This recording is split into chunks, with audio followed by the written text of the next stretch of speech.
സംസ്ഥാനത്ത് നെല്ലുൽപാദനത്തിൽ ഗണ്യമായ കുറവ്. കനത്ത ചൂടാണ് കൃഷിയെ പ്രതികൂലമായി ബാധിച്ചത്.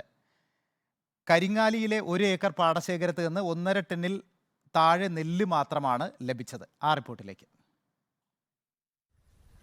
ചരിത്രത്തിൽ ആദ്യമായാണ് ഇത്രയും കുറവ് വിളവ് ലഭിച്ചതെന്നാണ് നെൽകർഷകർ പറയുന്നത്.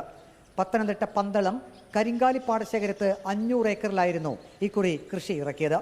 മുൻവർഷങ്ങളിൽ 1 ഏക്കറിൽ നിന്ന് ശരാശരി 2.5 മുതൽ 3 ടൺ വരെ നെല്ല് ലഭിച്ചിരുന്നു. ഇപ്രാവശ്യം ലഭിച്ചത് 1.5 ടണ്ണിൽ താഴെ മാത്രം. യഥാർത്ഥത്തിൽ കിട്ടുന്ന മഴകൾ കിട്ടിയില്ല. ചൂട് കൂടി അതിൻ്റെതായ മങ്ക് ഏറ്റവും കൂടുതൽ ബാധിച്ചു. 1 ഏക്കർ നിലത്തിൽ നിന്ന് 24 കിൻഡൽ നെല്ല് ഞങ്ങൾ ഈ പാടശേഖരത്തിൽ നിന്ന് വിളയിപ്പിച്ചിട്ടുണ്ട്. പക്ഷേ ഈ പ്രാവശ്യം കിട്ടിയത് 12, 14, 17 കൂടുതൽ അങ്ങോട്ട് വന്നിട്ടില്ല.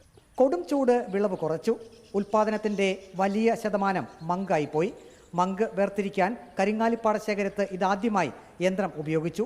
ചൂട് കാരണം കതിരിലെ നീര് വറ്റിയത് നെന്മണികളെ ദോഷകരമായി ബാധിച്ചു. ഇവ മങ്കായി മാറി. നഷ്ടമെന്ന് പറഞ്ഞാൽ ഭയങ്കര നഷ്ടമാണ്. 1 ഏക്കർ കൊയ്തതിനകത്തുനിന്ന് ഒരു 7 കിൻഡൽ നെല്ല് കൂടുതൽ കിട്ടിയിട്ടില്ല. വിത്തിൻ്റെ ഒരു അപാകത ഉണ്ടായിരുന്നു. ചില വിത്ത് കിളിച്ചിട്ടില്ല, ചിലത് കിളിച്ച്. ഈ പ്രാവശ്യത്തെ ചൂടിൻ്റെ ഭാഗമായിട്ടും മങ്ങ് കൂടിയിട്ടുണ്ട്. പക്ഷേ അത് നമ്മൾ അംഗീകരിച്ചു. പക്ഷേ സർക്കാർ ഈ സപ്ലൈകോയായിട്ട് ബന്ധപ്പെട്ട് നമ്മളെ കർഷകരെ ആ രീതിയിൽ പരിഗണിച്ചില്ല. ഒരുക്കി വരെ കൊടുത്ത മില്ലുകാരെടുക്കുന്നുള്ള തീരുമാനത്തിൽ വന്ന് ഞങ്ങൾ ഒരുക്കി കിടക്കുന്ന മങ്കുകളുണ്ട്. അതെല്ലാം ചെയ്തിട്ടുണ്ട്.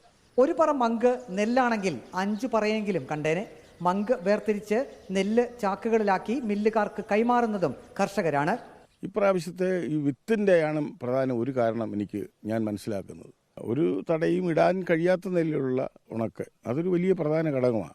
കൃഷി താമസിച്ചു പോയി. വെള്ളം വറ്റിക്കാനുള്ള ഇറിഗേഷൻ സംവിധാനത്തിന്, വെള്ളം അടിച്ച് പുറത്തോട്ട് കളയുന്ന സംവിധാനത്തിനുമൊക്കെ തക്ക സമയത്ത് മിഷൻ പ്രവർത്തിക്കാതെ എന്നതിൽ കൊച്ചു കാര്യങ്ങളതൊക്കെ. പല പാടശേഖരങ്ങളിലും കൃത്യസമയത്ത് വിത്ത് വിതയ്ക്കൽ നടന്നില്ല. കരിങ്ങാലി പാടശേഖരത്ത് എല്ലാ വർഷവും ഡിസംബർ അവസാനമോ ജനുവരി ആദ്യമോ വിത്ത് വിതയ്ക്കേണ്ടതായിരുന്നു. എന്നാൽ ഇക്കുറി വിത്ത് വിതച്ചത് ഫെബ്രുവരി അവസാനമാണ്. തുലാമാസ മഴ കാലം തെറ്റി പെയ്തതാണ് കൃഷി വൈകാൻ കാരണം. പാടശേഖരങ്ങളിലെ ബണ്ടുകളുടെ അറ്റകുറ്റപ്പണികൾ യഥാസമയം നടത്തിയാൽ കൃഷി കൃത്യസമയത്ത് ഇറക്കാമെന്നും കർഷകർ പറയുന്നു. പന്തളം കരിങ്ങാലി പാടശേഖരത്തെ കർഷകർ ഇക്കുറി വലിയ നിരാശയിലാണ്. കാലാവസ്ഥ ഇപ്രാവശ്യം കർഷകരെ ചതിച്ചു. വിളവ് തീരെ കുറവാണ്. വീഡിയോ ജേർണലിസ്റ്റ് അജി കൊടുമുണ്ണൊപ്പം റിപ്പോർട്ടർ പ്രവീൺ പുരുഷോത്തമൻ. റിപ്പോർട്ടർ പത്തനംതിട്ട.